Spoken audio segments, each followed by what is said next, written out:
നമസ്കാരം. മുണ്ടക്കൈ ചൂരൽമല ഉരുൾ ദുരന്തബാധിതർക്കുള്ള പുനരധിവാസത്തിന് 2 എസ്റ്റേറ്റുകൾ ഏറ്റെടുക്കാനുള്ള തീരുമാനത്തിന് ഹൈക്കോടതി പച്ചക്കൊടി കാണിച്ചുവെങ്കിലും ടൗൺഷിപ്പ് പദ്ധതിക്ക് ഇനിയും കടമ്പകൾ ഏറെയാണ്.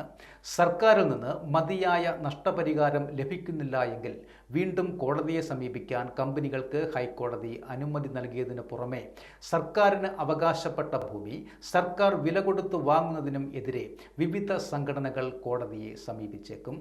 സർക്കാർ വില കൊടുത്തേറ്റെടുക്കുന്ന 2 ഭൂമിയും പാട്ടക്കാലാവധി കഴിഞ്ഞതായതിനാൽ സർക്കാരിന് അവകാശപ്പെട്ടതാണെന്ന് കാണിച്ച് ജില്ലാ കളക്ടർ സുൽത്താൻ ബത്തേരി കോടതിയിൽ സിവിൽ കേസും നൽകിയിട്ടുണ്ട്.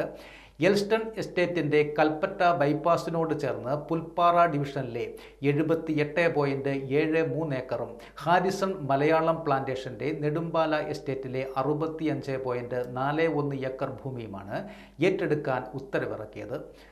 അതുപോലെ തന്നെ ദുരന്ത ബാധിതരുടെ പുനരധിവാസ പട്ടിക 5 മാസമായിട്ടും തയ്യാറാക്കുവാനായിട്ടില്ല.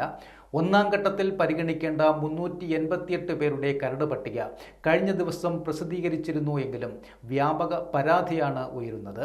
4 മാസമെടുത്ത് തയ്യാറാക്കിയ പട്ടികയിൽ നിന്ന് അർഹരായ നിരവധി പേർ പുറത്തായതിനു പുറമെ ഇരട്ടിപ്പും മരിച്ചവരടക്കം കടന്നുകൂടിയതും പ്രതിഷേധത്തിന് ഇടയാക്കി.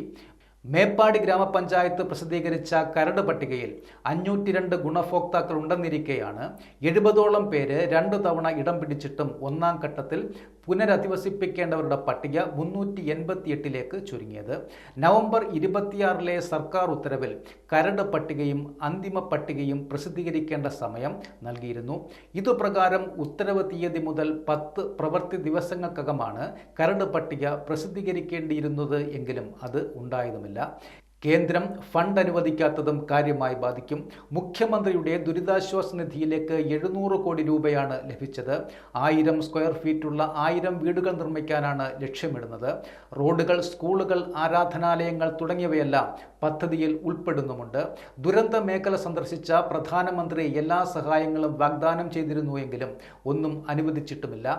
പകരം ദുരന്ത നിവാരണ ചെലവ് തിരികെ ചോദിച്ചതോടെ കേന്ദ്ര സർക്കാരിൻ്റെ ഭാഗത്തു നിന്ന് സഹായം ഉണ്ടാകുമോ എന്ന ആശങ്കയും നിലവിലുണ്ട്. കേന്ദ്ര സഹായമില്ലെങ്കിലും പദ്ധതിയുമായി മുന്നോട്ട് തന്നെ പോകുമെന്ന് സംസ്ഥാന സർക്കാർ പറയുന്നു എങ്കിലും ഫണ്ട് കണ്ടെത്തൽ കടമ്പ തന്നെയാണ്. വിവിധ സംഘടനകളും വ്യക്തികളും 600ഓളം വീടുകൾ വാഗ്ദാനം ചെയ്തിട്ടുണ്ടെങ്കിലും സർക്കാർ തല ഏകോപനം ഉണ്ടായിട്ടില്ല. ഇവരുമായി ജനുവരി ആദ്യവാരം ചർച്ച നടത്താനാണ് ആലോചന.